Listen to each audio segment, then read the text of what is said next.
Beat everybody. How we doing out there? Happy Thursday. Wine and Wealth tonight, by the way. If you are one of our clients, you want to come join us for the Wine and Wealth tonight, we will be here at 8 o'clock. We always do a class every Thursday. This week's class is, there's some IRS tax differences between crypto and NFTs. What if you want to take a capital loss on an NFT or your crypto and stuff? They're different. We're going to go over what the IRS expects you to do.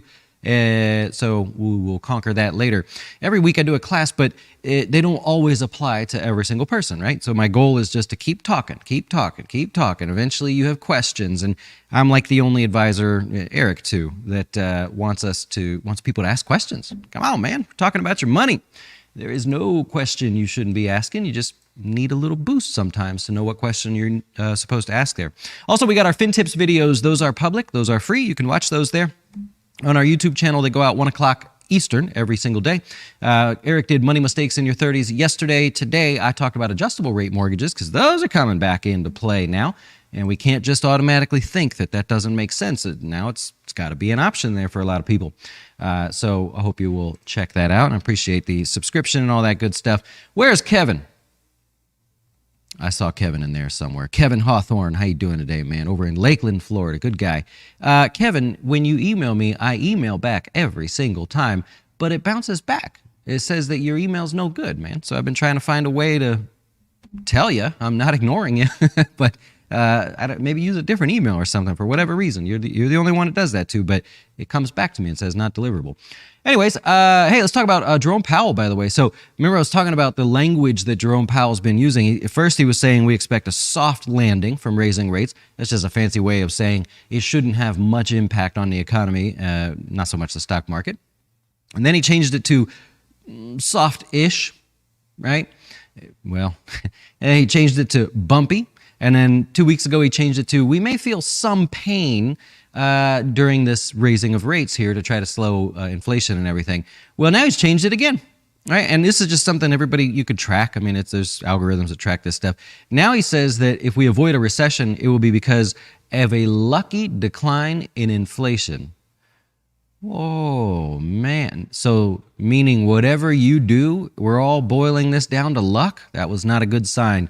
The market did move a little bit on that comment, but it wasn't too disastrous there. It was a bit of a volatile day. If you look around, basically, here, you go over here.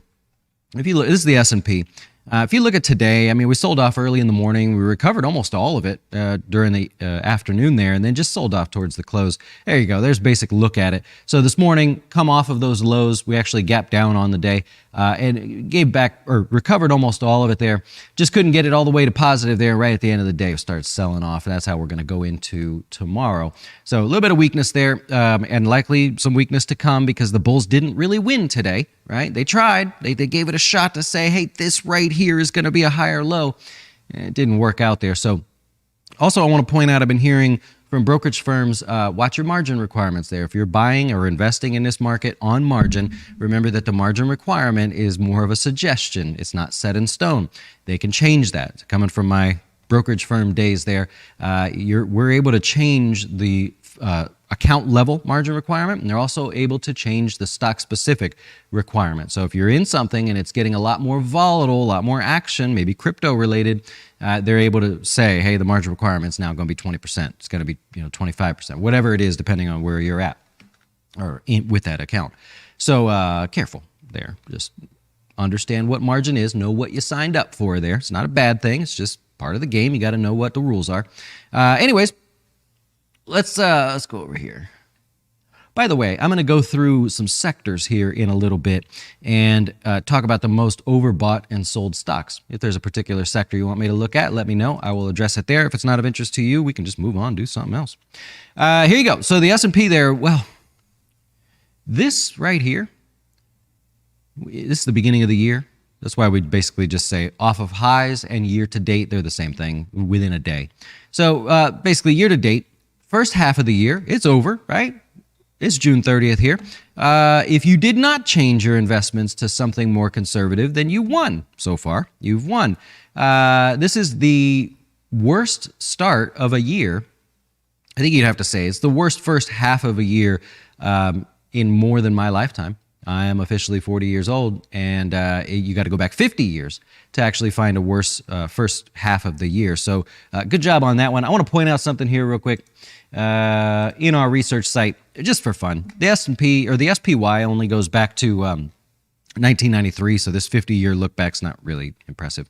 We're working to get the index ability included in this. But anyways, we looked at the SPY losing more than 8% in a month because we've officially lost 8% this month, just over 8%. So how many times does that happen?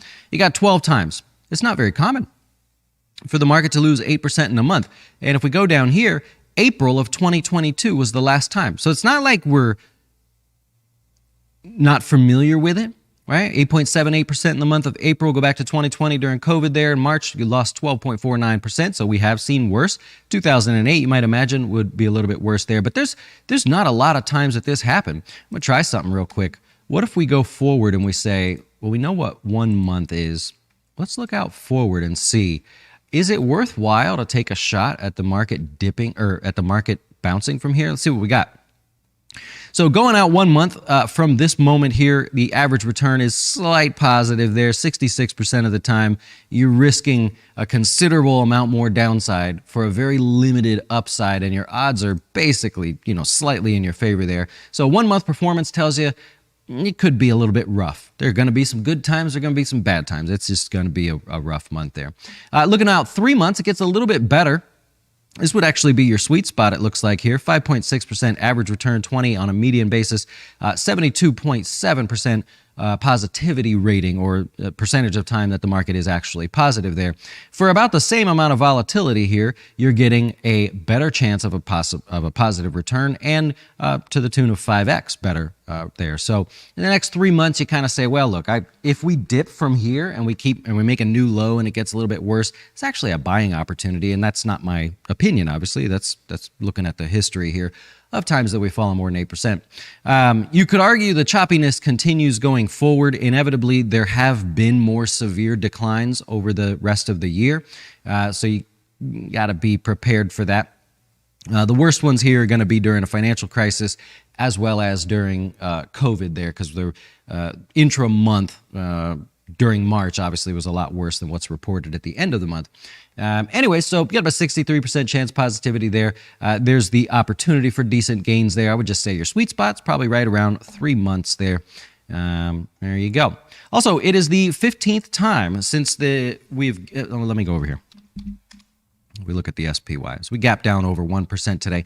15th time ever in the SPY's history that we've gapped down 1% on the last day of the month. Typically, the last day of the month, you see more pressure to the upside as people are selling off the losers, and those losers don't have much of a weighting on the S&P anyways because their value is shrunk, right? And we know how the S&P is weighted.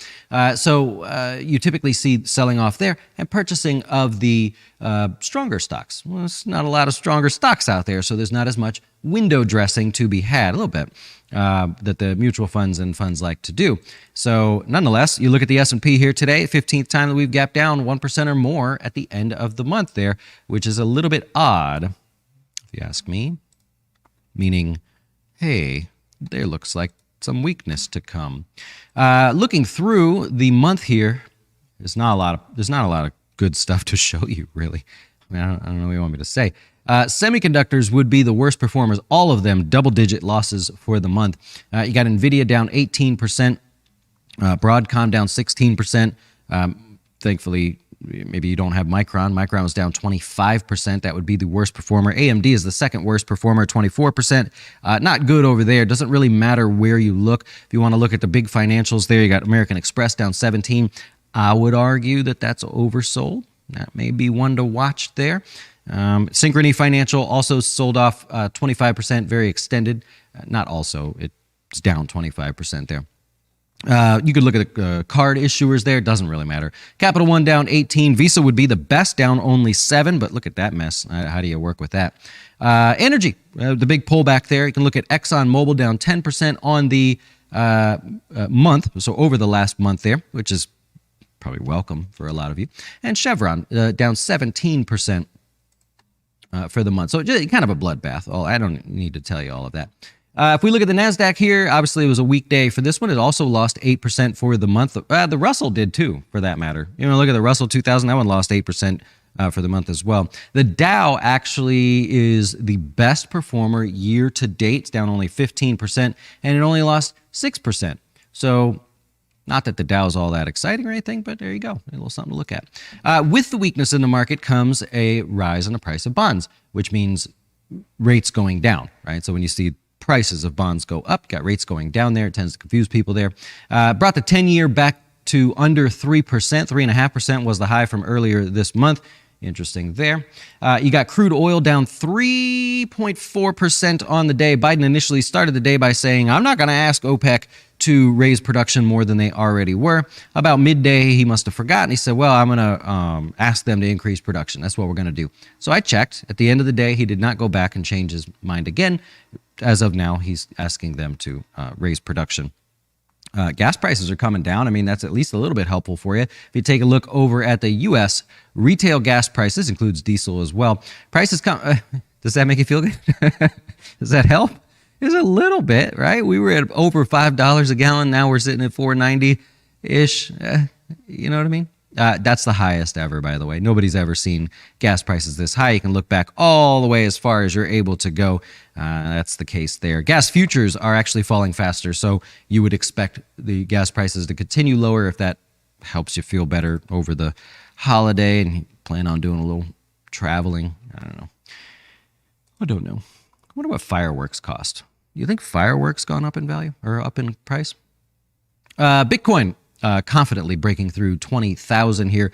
The GBTC, Grayscale Bitcoin Trust, GBTC, often what people use as a view, kind of a proxy for Bitcoin if you don't want to participate directly in Bitcoin or Bitcoin futures, got rejected by the SEC to become an official ETF. They decided, well, we're going to sue the SEC. Just bad news all around for crypto. I don't know what to tell you. It's not my thing, but yeah, just getting weaker. So pullbacks are not immune in the crypto space there. Let's see. We're going to take a look at some of the ETFs, the sector-based ETFs there. Let me know if there's something you want me to look at. I'll do a few of them here because I don't think you guys are really into that kind of thing. You know what I mean? Tried this before, just testing it out on you guys to see if you're interested. Doesn't seem like you are. Nonetheless, here we go. Financials. I'm going to start there because honestly, financials are the cheapest. On valuation basis, on trailing PE is the cheapest. Current trailing PE sitting at 11.43. That'd be the cheapest out of all the sectors in the S&P. Dividend yield around 2.28%. There are no overbought stocks. American Express is one of the more oversold stocks in the sector, along with AIG, but I would argue American Express is a little bit worse. We talked about healthcare the other day. Healthcare is it's the second cheapest on a trailing PE basis there. But you do have some overbought stocks, Humana being one of them. It's not much to compare it to. Remember, we're comparing it to itself. So Eli Lilly is one of them there, and Bristol Myers overbought as well, but working its way back down after today. Baxter is one of the more oversold stocks and most extended. Dexcom is another one, although it's been holding up there. That's pretty much it through that one there. Where else can we look? In the S&P, so you got the S&P here, clearly in a downtrend there, now negative. No, it's now up a fraction of a percent over the last 5 days, down 20% year to date. No questions there about that. Most overbought stocks, General Mills. Look at it go. Still going there. Humana is another one. And Lamb Weston. Those are the three most overbought stocks in the S&P. Honeywell. There you go. One of the most oversold stocks and already starting to bounce a little bit there. You're going to find some semiconductors. NXPI Semiconductors is one of them. It is the weakest out of the semiconductor group as well. And Fortinet. There you go. Would be the other one. It's not saying much, though. What else do we have here? I'll go into consumer discretionary real quick, and then we'll move on. Consumer discretionary is currently sitting with about a 1% dividend yield at lows like this, so it's not a dividend stock that you really want to look at there. If we look at some of the stocks, Domino's Pizza would be the most overbought stock. It's the only stock that's really rallying off of lows there. Booking Holdings, one of the more extended stocks to the downside, in case you like that extended stuff, don't you? I like them. There you go. Bath & Body Works is the other one, and we'll give you Marriott while we're looking here. Extended stocks, right? When a market's moving lower, That's what you want to look for. You're looking for the most oversold stocks or the stocks that are holding up the most. I've gone over this. So that's where you stand with those. And let's move on. New highs and lows for the day. There was only one new high. You probably could have guessed it. General Mills, right? After earnings there yesterday. 45 new lows. That's going to include names like Nike hitting new lows. Those cruise liners, Royal Caribbean down another 3%. Carnival Cruise down 2.5%. Those are new lows, of course, on those. And I point out Citi. Fresh little breakdown on Citi for the technical traders there. It's tough to sell a breakdown after being down so much. I would have a problem with that, but there's no sign of strength over there. I don't know what to tell you. I don't know what to tell you there. It's just weakness abound. Go on vacation. Just go away for a while. Come back, it'll all get better, won't it? Pfizer.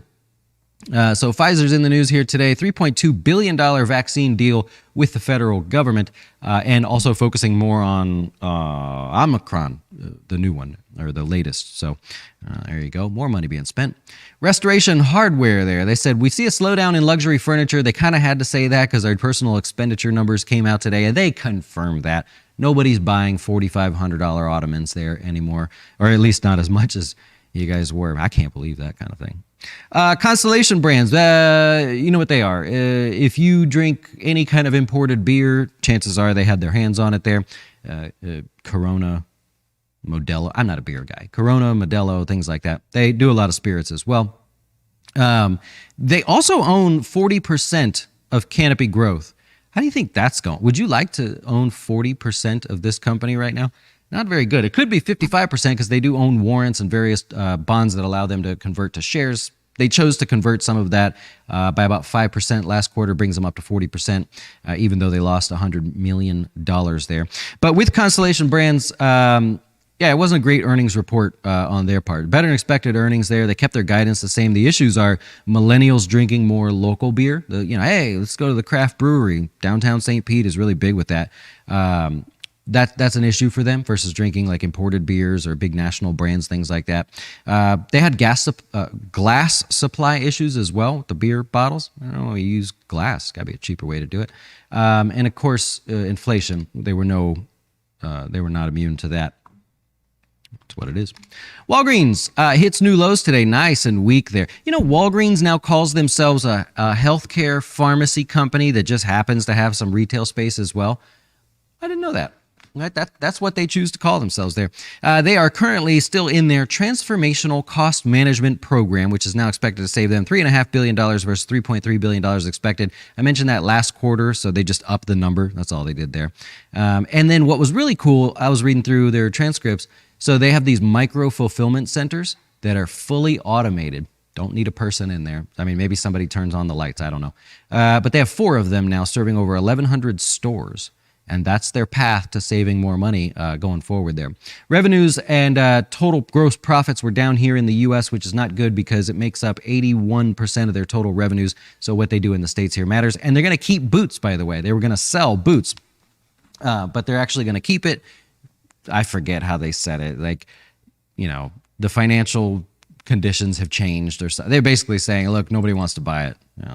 Don't know what to tell you. All right, lastly, Herman Miller. You buy these things. Gross margins down 1.6%. Operating, basically the reason for that was operating expenses were up 51%. They're not immune to inflation either there, so a little bit tough for them. That it did hit a new low for them as well. So no one's immune, man. It is gross out there. Senate Democrats working on a $100 billion a year tax increase. They would use it 50-50 to spend more and reduce the deficit. That's all I got there. That was the news. Good. You know what I mean? Yeah, let's pay more tax. That sounds good. Tomorrow, no real earnings or anything interesting to report there.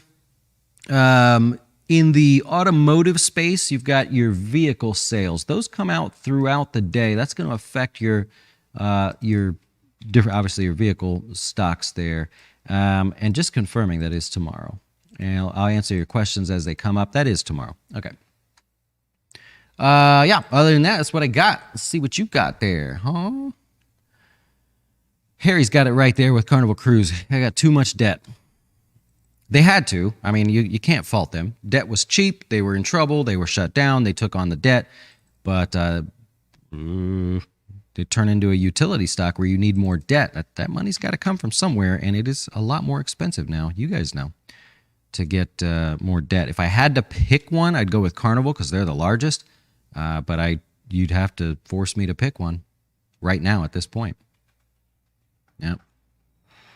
Long-standing audio issue is gone. What did we figure out? What was the issue? I don't know. What was the layers? We moved up the layers of this thing here, so it was down at the bottom on the chart screen. It was up at the top on there. I'm glad it's gone. That little gremlin is gone. Yep. If they waste our tax money, maybe inflation will go down. Well, unless you're California and they just give it back to you. And then you go spend it again, and then you go, oh, I don't have any more. I need more. 50-plus year throwback. Worst first half since 17. There you go. All right. We got the same stats. Like when that adds up. 1970. Is that 50? Well, that's over 50 years. Yeah. Okay. Nice. J-Dub, shouldn't we go back much further than just 20 years? Look at all this research. Feels like 20 years doesn't seem very long for the market. What are we looking at? What was it? I put 50 in for the SPY just because I didn't want to do the math in my head. 93 to 2000. I just said 50 years because I know it won't go further back than that. I just found out today that we do have access to the index level data, which will allow us to type in like $SPX and go as far back to it would be 1945. It wouldn't be, in that case, 32. But how did Under Armour do? Well, unfortunately, Under Armour is locked in 7 months of losses in a row. They are now going on their 8th month of losses. Puts it up there with about 3 other stocks I showed, I believe, on Monday. Yeah. Not cool. You fired your pool guy today because he wanted a 20% increase? I would too. I just can't. I'm not good at that. If I knew how to keep that sucker clean and functioning and stuff, I would do it myself, sure, but I don't mind saying it's a skill set I don't have. It is just a skill set I don't have. Why is gold declining? Why would it go up? Right? Down another 0.5% today, I think. Yeah. What worries you about that, by the way? So we likely have seen peak inflation. That's not saying it, when I say peak, I'm not saying it's coming back down. But if we've seen peak inflation, what's the argument for gold anymore? It didn't bounce. It didn't work. So if now we find out, let's just say inflation starts pulling back. Now people go, oh, I see the market going. I need to take my money and get it growing again because I'm not making anything off of gold. I worry about those gold commercials and things like that. Suckers a lot of people in there. Yeah. Maybe it went further and the view just screwed up my perspective. Oh, it did. Yeah. It went back to 93 in that case. Because the SPY started. So if you don't know, the SPY is the very first ETF ever. It started in 1993. So any ETF that you use, if you're trying to look back beyond 93, you're not going to find it because they're all younger than that. Yeah. Fabio says, we are practically neighbors and I still can't get you guys on the phone. Then you're doing something wrong, bud. You just simply schedule a call and it is on there. We all get our alerts. Eric is the one that usually picks up the phone because he's just walking around crazy like.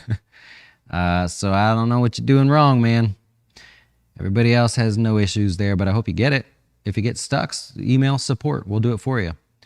A lake is probably tough to clean. Yeah, there's probably something. I'll give you that. Who's this financial guy they call 50 Cent, not the rapper? They were talking about him today, I guess. When the yield goes down, he buys 50,000 in options. I don't know him. No. I don't know who that is there. I know one guy that would be considered a very large option trader But I don't know that they call him that. I don't know that he wouldn't be on CNBC or anything. He's not into that. He's a shy guy. Just a quiet little guy you'd never guess, making all kinds of money. I presume he's still making a lot of money. It appears things are going well for him. His boat is bulletproof, by the way. You know the Midnight Express boats, Cody? Hello? Do you you know the boat, the Midnight Express? No, like the actual manufacturer, Midnight Express boats. I think that's the boat that this guy has, and I believe they're made out of Kevlar. It's like so it's technically a bulletproof boat. I've never shot at it, but yeah, I'm probably frowned upon. I don't know. In Florida, you can get away with stuff, right? What sector will bounce back the strongest when the market comes back? Tough to put it on tech. You would normally say tech. It's the most volatile. It's the fastest. It is the heaviest weighted sector in the S&P. So in order to say when the market comes back, what sector will move the fastest? Well, the market can't come back unless tech moves higher, right? It's like twice as big as every other sector out there. So you'd still have to say tech just because of its weighting. I would like to throw financials in there as well. It's not that's not the best like statistical answer I can give you because financials are the third weighted highest weighted sector in the S&P. But you can't say it. The market can't come back without tech, so it has to be included. I think Monday or Tuesday I did a class to show the different on here. I did a show the different sectors where it was like the weighting that tech has. 26% is incredible. Yeah. So that would be my answer there. Are ETFs tracked with dividends reinvested if they pay a dividend? Are you saying if ETF... So you can look at two things. I think what you're saying is performance-wise. So if you look up performance, you're going to see returns, and then you're going to see total returns. Total returns would include the dividends paid out as well. Yeah. So ETFs are different, though. So when an ETF pays a dividend, that dividend is kind of like reimbursing you for some of your cost of the shares. It's not a dividend in the traditional like Verizon sense. So the price of the ETF resets when they pay the dividend. There's still a gap there. There will be a difference between total returns and returns. But think about it. If it pays $1 dividend, it loses $1 at the same time. So your performance didn't really change all that much. It's not perfect, but that's about as close as you'll see it. Yeah. There's always somebody that did something somewhere and made some money, right? For a while there, it was the crypto people. Now look at them. Boy, that's bad news territory right now. I feel bad for some of those people. Yeah. All right, we're going to get ready for the Wine and Wealth tonight. Looking forward to it. It is actually going to be, it'll be St. Augustine Bourbon and Wealth Night because that's what I have up there. So a gift for someone got me for my birthday. What? No sake and wealth. No, it's up there on the shelf though. It'll be a St. Augustine and Wealth Night. So I'll see you guys later. We'll cover crypto, tax losses. How do you handle that? And NFTs. If you happen to get sucked into that world, we'll show you how you are going to need to count them as worthless. Because remember, they're assets. You can't just say this asset is worthless. You actually have to go through a process. So we'll go through that with you later. And you enjoy the rest of your evening if you're not going to join us. And thank you for all of you that have joined us at Jazz Wealth lately. It's been great. I love what? And happy 4th because we won't be here tomorrow. Good luck with your $100 fireworks, right? Because they're probably pricey. All right, see you later.